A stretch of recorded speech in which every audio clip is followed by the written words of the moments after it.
Okay, welcome back to another very special edition of Business on Top Fantasy Focus podcast right now. We have wrapped up week 1 of the NFL season. We had some surprises, some things that we expected almost exactly, and some terrible predictions. As you know, this is the show that predicted that the Orioles would not win a game this season. They are currently in the middle of the standings and are close to a 500 team. If you listen to our React pod that VJ and I and Ben had a cameo in it for a little while, did during our Sunday watching of the Red Zone, I thought that kickers were going to have their best season ever because the sight lines were going to be clear, just like in the NBA. There's a new article that is out, and I will filibuster here as I pull forward the article. But I want to introduce our very special guest who I have. I'm in Colorado, and I'm being hosted by someone who would have been the 4th member of this podcast had he been in Florida. My good friend, all of our good friends, Nick Pavona. Nick, welcome to Business on Top for the first time ever. How are you feeling about this? I am just filled with excitement and joy, and absolutely honored to be on the show with you guys. Thanks for having me. Do you have any? Anytime. I want to hear basically your version of how you met each one of us, because I think that would be entertaining. For those of you who don't know, Nick has been a good friend of mine probably since we were about 11 or 12 years old. He came to my bar mitzvah. Just I've been good friends with him for a very long time, and I wouldn't know the other 2 members of our podcast without him. So he's actually an integral part of all this. Yeah, absolutely. So I think that's a pretty easy breakdown right there. Met Shane as, I believe, 11 years old. We were in 5th grade on the same soccer team. Championship soccer team. Went undefeated that year. I should point out. You and I were part of a impenetrable back line where you were in the center, and I probably led I the played entire left league in goals against, right? You guys, I heard you guys didn't even need a goalie. Your defense was so good. No one even played in the net. That was the rumor. That's just how said go on the attack. We played with an empty net. We sent down an extra attacker. But yeah, no, it's scary to think that was about 17, 18 years ago now that I originally met Shane when he first moved to Boca Raton, and look at us now. And then I think next on the list would be VJ. We met around. Well, the funny thing about VJ is I knew who VJ was growing up, and I think for obvious reasons, VJ was the only Indian kid playing in our baseball league, of course, and was very good as well. So it was always like VJ. We played on the Tampa Bay Rays as our first baseball team together. I think we were in 4th grade. Is that right, VJ? Yeah, they would have been the Devil Rays at that time, right? It was like the Devil Rays. Yeah. We played travel like almost at the same exact time as we. Yeah. No, all I remember, VJ, you were our number 1 pitcher and you were our number 1 hitter, and that pretty much stayed throughout. Extended through high school and college. VJ was always best hitter till I know to this day. I can honestly say that. I'll tell you what, the guy's good at everything. I got to give him that. He is. I haven't found anything he sucks at yet, or even mildly bad at. But we met him through baseball, and then Ben was Miss Stillman's 9th grade math class. Yep. He made a comment about my Mets shirt, and let me know very quickly he was a Yankees Giants fan. He liked the actual finally good teams in New York. Finally we have the show. From Sorry, Bayside. I didn't mean to eat you up there, Nick, but finally we have a good balance. We have 2 Mets fans on the right side of your screen and 2 Yankee fans on the left side of your screen. It's well deserved for the Mets side, of course. Yeah, we are the worst, and we deserve the worst, and we get the worst because tell me what we were talking about in the car as the Mets got out to a 3-0 lead in the first inning today. Well, we were discussing how it was a very, very high likelihood they would immediately give up that lead in the first inning, which they did. And gave up 4 runs right away. Score 3, give 4 right back. I mean, that's Mets baseball at its finest, and hopefully the new change of ownership, which will deserve. I need to do a React pod just by myself on this change of ownership. I think I can probably carry just 30 minutes talking about all the pent-up energy that I have talking about this. But before that, I have an article here. It is from CBS Sports. I had predicted that kickers were going to have their best season ever based on what I saw from the NBA, where the offense was as good as it's ever been in the bubble because of the altered sight lines, which I believe. I thought kickers would have the same opportunity, and therefore You were going to see kickers make field goals and be accurate at a clip that we haven't ever seen before. This is from CBSSports.com. Did not go as effective as I thought it was going to go. But this says NFL kicking disaster. Kickers get off to ugly start as they combine for worst week 1 performance in 10 years. So good analysis by me, as always. And with that, we transition. Welcome to the Bad Prediction Club. With my, not only did my Orioles prediction not come true, but as you saw in week 1, my stud pick was, he was my slacker. Your slacker. My slacker pick. Your slacker was not Jones. slacking. Your slacker was on it. He far from slacked. He led the team in receiving yards and catches. And that was Julio Jones. Rough week for Julio Jones. Rough week. I thought, going up against Seattle, I thought maybe their defense would hold him, coupled with having Ridley and Gurley. I thought maybe, he wouldn't get as many receptions as he normally does, but it's not the case. He's still catching, he's still running, and no one pick him ever again in the slacker. Nick, I wanted to ask you what surprised you, if anything, about what you thought of week 1. And, while you think about that, I wanted to say that I was very surprised at the way that the Chargers offense has changed. Before, when they had Phillip Rivers, it was a lot of checkdowns to guys like Austin Eckler and short passing routes. And, with Tyrod Taylor under center, they've kind of stretched out the field. Mike Williams has more action. Hunter Henry seeing more looks than he was last year. So I think it's interesting that you have 3 pretty talented running backs there in LA. I almost said San Diego. I don't know if you guys do that all the time. But, Austin Eckler is somebody that was catching passes constantly out of the backfield, but now they seem to have stretched the field a little bit more, and they're starting to use in this new offense under a new quarterback the wide receivers and tight ends. What are your thoughts, speaking of the Chargers? Sorry to cut you off, Nick, but do you think Herbert sees the field at all this year, or you think if they're winning, or not even winning, I guess if they're slightly above 500, do you think they just roll with Tyrod until the end, or you think Herbert sees the field this year? All right, I think Herbert sees the field this year.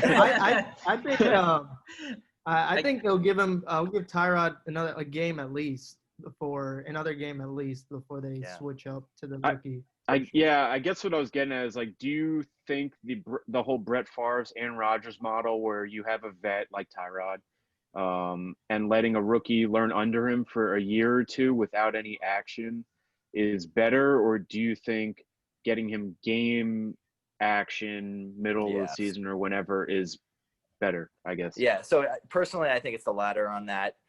He's going to play this year, regardless of what we all think here. Tyrod Taylor's not Brett Favre, right? He's never been a Pro Bowl caliber starting. He's a guy that's going to just get you by. You don't draft a guy in the top 10 and not start him at least by week 8. I would say minimum he'll be in there. I know they did win their first game of the year, right, against a Cincinnati Bengals team. Brand new quarterback. Personally, they're going to probably lose a couple in a row here. Weakest team in that division. I wouldn't be surprised by week 4 he's starting. Yeah.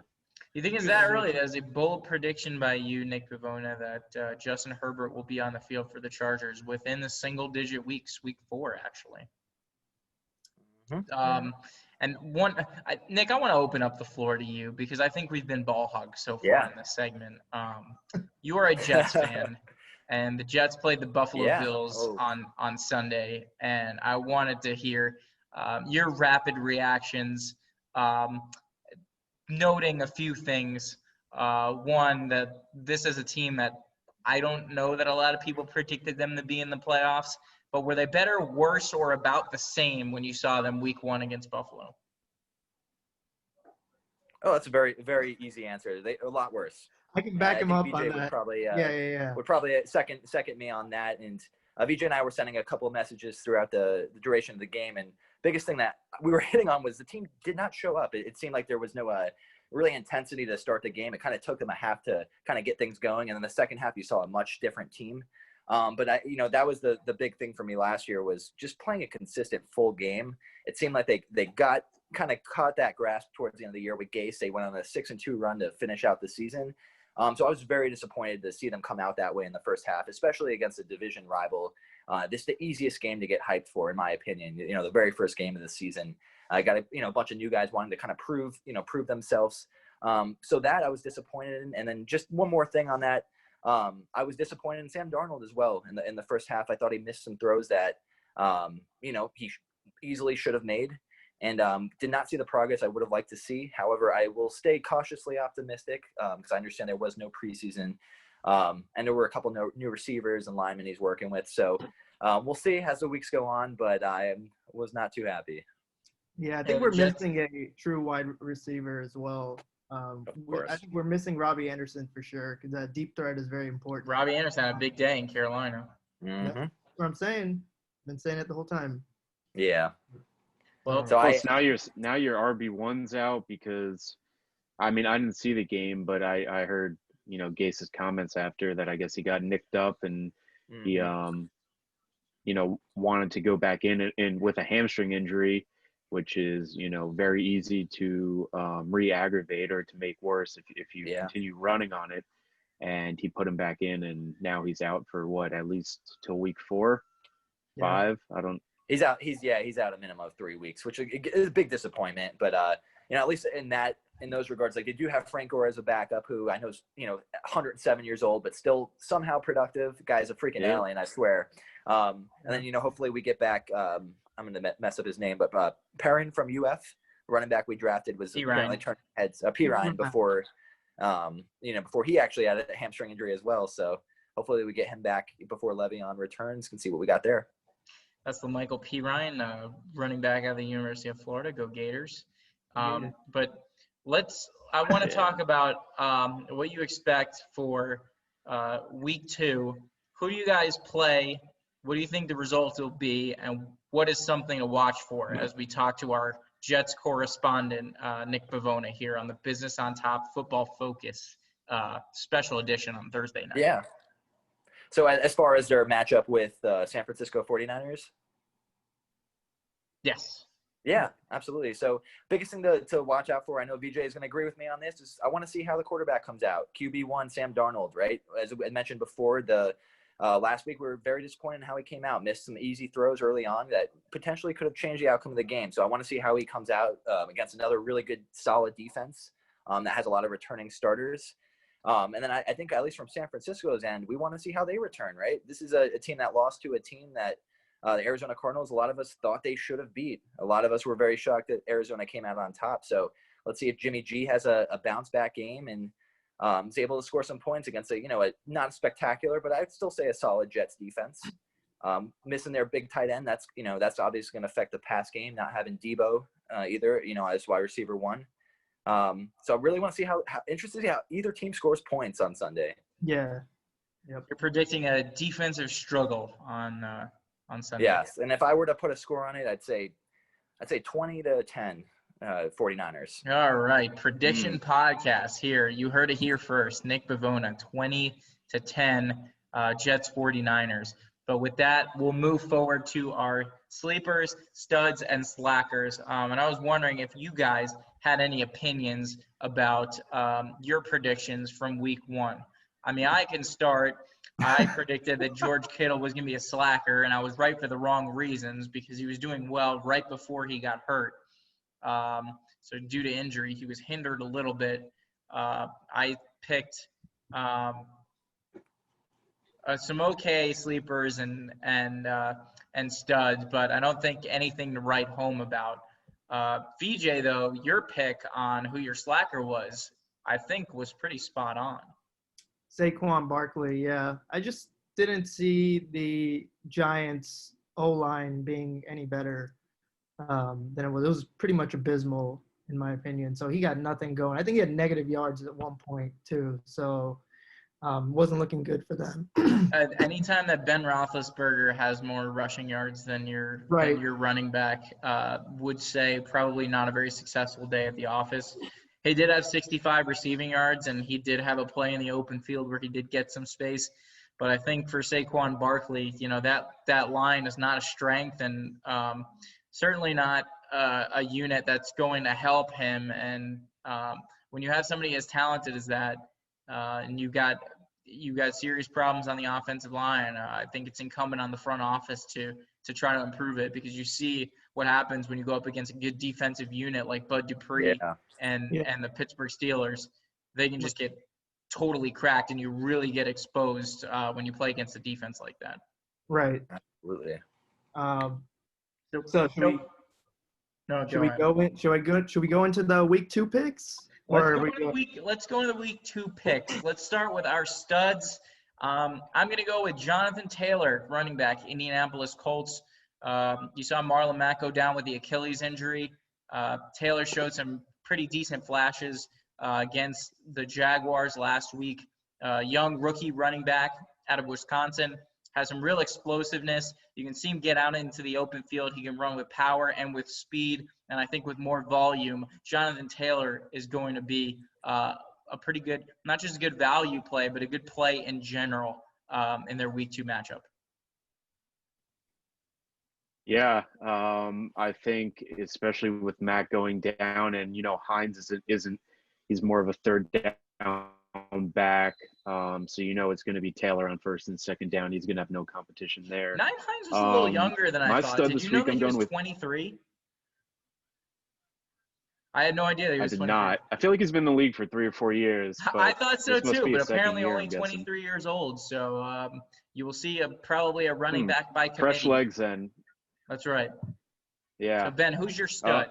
So my stud. So I'm going with ex-Miami Dolphin Kenyon Drake against the Washington Redskins. I know the Redskins beat the Eagles last week. Yeah. No. Get it right. That's a fine. I'm not going to say what I'm going to say. Washington Reds. The Washington football team. Whatever. Washington, the team in Washington. The Peyton Barber-led Washington football team. They beat the Eagles, right? But I mean, we saw Arizona last week against San Fran. Kenyon didn't have a big week last week. It was mainly Kyler, but I think from a fantasy perspective, Arizona is going to go up pretty early. And I think Kenyon's not only going to probably have a touchdown or 2 before they break open the game, but I think he's going to get a lot of garbage time yards and possibly a touchdown, which will add up his fantasy value. So from a fantasy perspective, I'm mainly banking on the garbage time points that I think he'll rack up because they'll be up big and they'll be running the ball. And not just that, you saw from that San Francisco game that he is the clear-cut bell cow of that running game. It's not like he's splitting carries equally with somebody like Chase Edmonds. He or was David brought Johnson in Arizona to be the guy. Yep. So he's my stud for the week. Interesting pick. We'll see how that unfolds. VJ, who's your stud? So my stud this week is actually Allen Robinson of the Bears. Going up against a iffy Giants secondary at home. I think Trubisky's gonna tear him apart, honestly. And you're predicting a good game out of Trubisky. That was interesting because, if you remember in week 1, it was almost like a tale of 3 quarters and then 1 quarter where Trubisky looked like a totally different quarterback and engineering that comeback against the Lions. So, VJ, you think he's for real? I don't know about for real. I just think against the Giants, I think Robinson's going to have his coming out party this season. Yeah. And Anthony Miller took a couple touchdowns away from him last game, but I think he would have had a bigger game if he looked that way more. But, yeah, that's my stud of the week, and we'll give it off to Nick.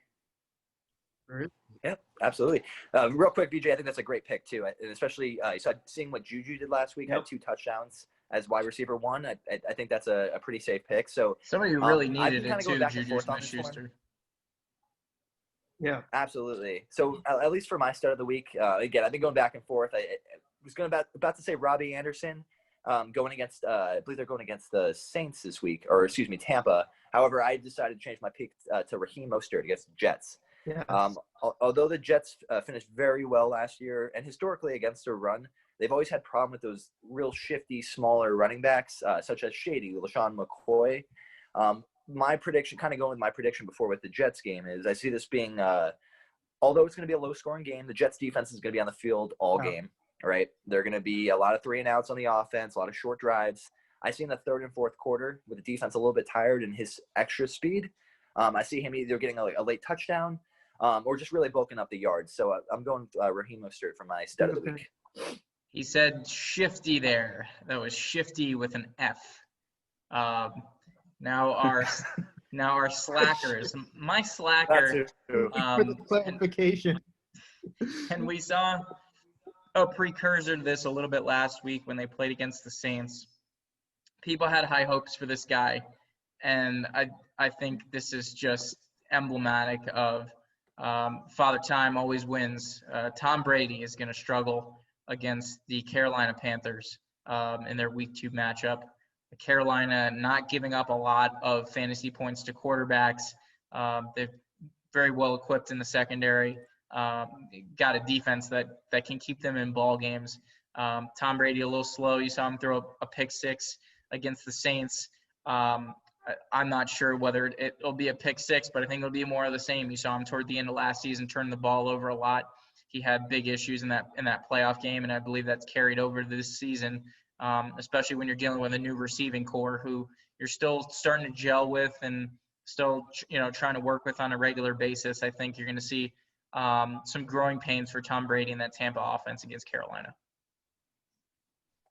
Okay. So my slacker, I initially picked. It was really tough because I really wanted to pick Saquon again because that's an obvious choice. But I decided to not and to pick someone else, obviously. So I'm actually going to go with Robert Woods as my slacker this week. He had a big week last week. Oh. Wait, did you laugh or what? Oh no, I was just reacting. I was just reacting. I thought you. I think that was an interesting pick. This fucking guy picking his because of my Julio. Like any receiver I pick as my slacker is gonna go. I have so little respect for your football knowledge at this point that I'm just straight up laughing at you every time you pick something because I know. Hey, you've never been in an NFL locker room or anything. No, I'm surprised by that pick because of the volume that you saw in that first game against the Cowboys. It looked like Jared Goff was targeting him a lot more than you'd seen in the past 2 seasons. Yeah.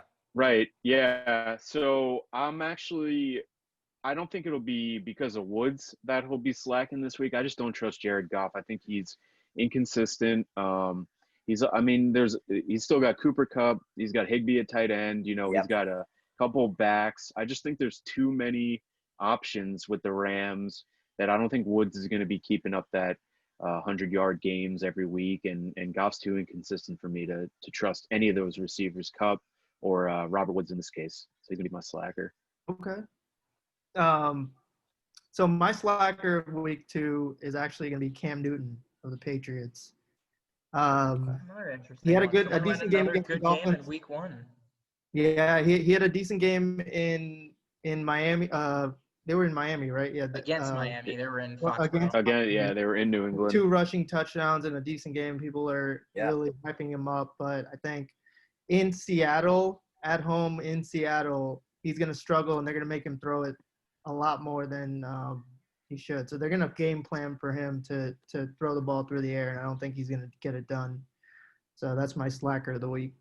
Yeah, you're dealing with basically somebody who's a top 5 team in the Seattle Seahawks versus Miami, a team that everyone predicted would be better, but I don't think anybody predicted was going to make the playoffs. People said they would compete for the division. If you listen to our React pod in week 1, I was going to say New England won't win the division. That's I'll believe it when I see it kind of thing because Belichick is just a million times smarter than any other coach in that division. But Nick, who's your slacker week 2? So real quick before I get into that, I want to touch on your pick because I know you guys saw in the news Bruce Arians calling out Tom Brady and Rob Gronkowski over the week. And that's just nothing you've really ever seen before. So personally, I would not be comfortable with picking Tom Brady, knowing as much of a competitor as he is, with him as being a sleeper this week. For this one, I'm actually going with Melvin Gordon, which I don't know how fair that is for me to pick, especially with them going against such a great defense. in the Steelers, but he did have a pretty good game last week. 15 carries for 78 yards and a touchdown against a good, solid Tennessee Titans team. Nick Pavona bringing the stats here on Business on right? Top. That's how he does it. No. Anyways, just kind of going back to that. Personally, I think the Pittsburgh Steelers have the best defense in the entire National Football League. And just again, with kind of going over this, not having preseason, the teams that have been the most successful, at least I thought in week one, besides the Eagles, of course, were the teams that had the continuity, played together before. And I just see Pittsburgh really stuffing the run, him maybe having a game like 10 carries, 11 yards, something really, really bad like that. So that would be my sit-em for the week. Interesting pick. We'll definitely be able to keep an eye on that. Our sleeper for the week. I'm going to start off, and this was something that I touched on before we got into it. Surprises, and one of them was not only the fact that Mike Williams of the Los Angeles Chargers played, but that he excelled, and he has become somewhat of a darling for quarterback Tyrod Taylor out there in LA. It's different than the Phillip Rivers offense that you saw, where it was sort of area restricted, a lot of checkdowns to the running back, and Eckler was more involved in the passing game.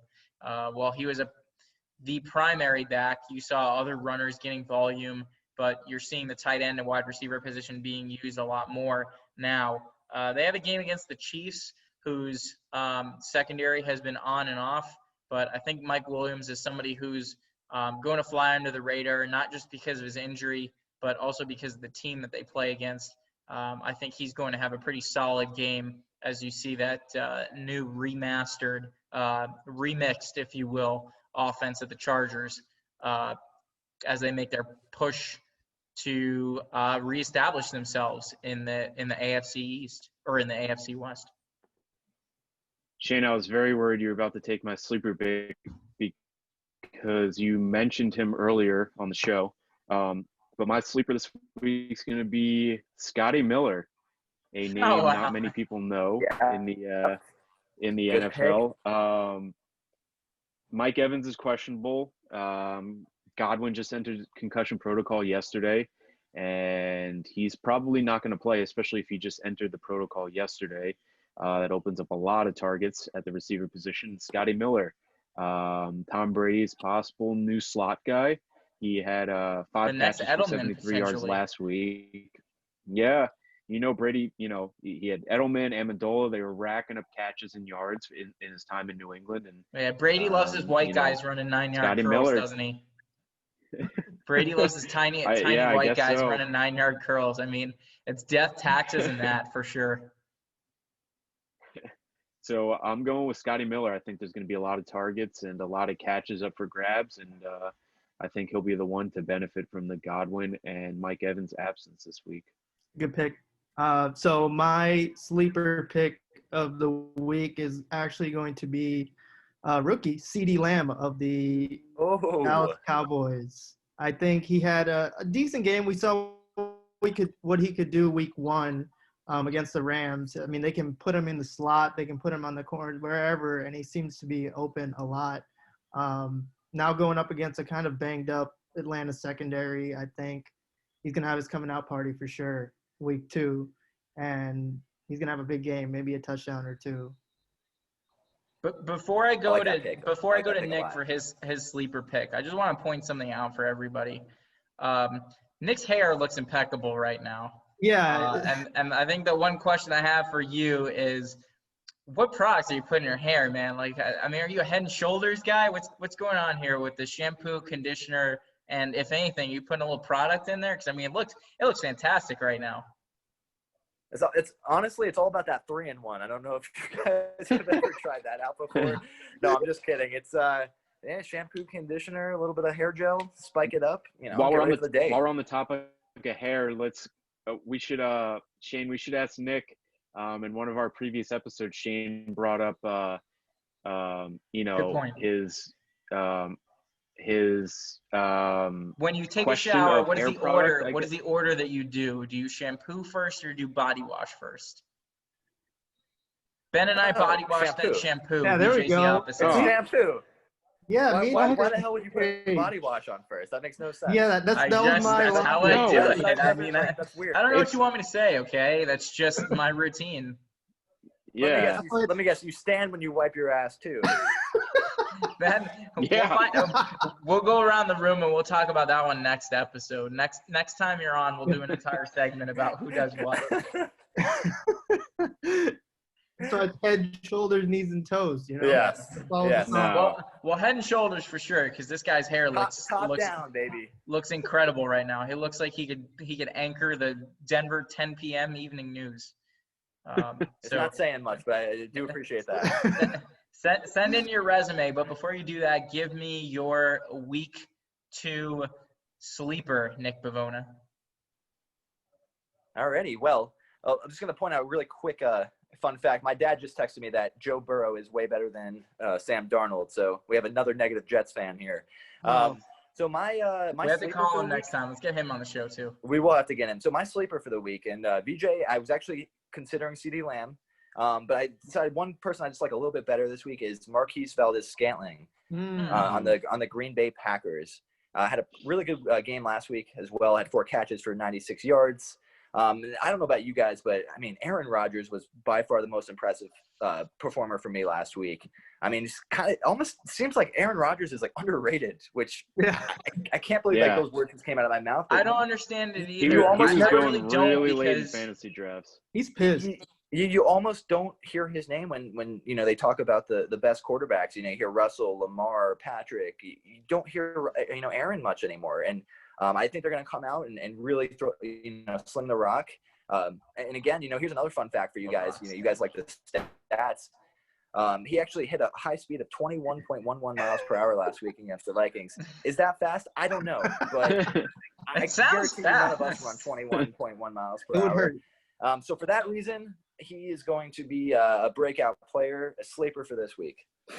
I hope you're right, Nick. He is starting on my team this week for Le'Veon Bell. Even better. Marquez Valdes-Scantling is in my flex. Yeah, he's got another coach. So. No more tension with Mike McCarthy. Absolutely. Just letting it fly. Interesting that as soon as they drafted Jordan Love, Aaron Rodgers threw for 365 yards and 4 touchdowns. To remind everybody in Green Bay, I'm not done just yet. So we'll see if he continues. I think Valdes-Scantling actually dropped the touchdown too that was thrown pretty much right to him. So if he can, continue to hang on to the ball and limit those drops, I think the sky's the limit for him going forward this season as Aaron Rodgers comes forward potentially with some new motivation here. All right, well, I can feel our connection starting to peter out. But in the meantime, thank you, Nick Bavona, for being on with us. This was the Business on Top Fantasy Focus podcast for week 2. One thing that we want you to do, if you listen to and watch our show, if you like the stuff that we're putting out, we want you to rate, comment, subscribe, review. We are Business on Top on YouTube. Look us up at Business on Top Pod on Instagram. If you like our stuff, I want you to rate, comment, review, and subscribe to our channel, then unsubscribe, and then re-rate, re-review, re-comment. We'll be back with episode 6 and week 3 very, very soon. Thank you very much. Stay safe. Stay tuned. Peace.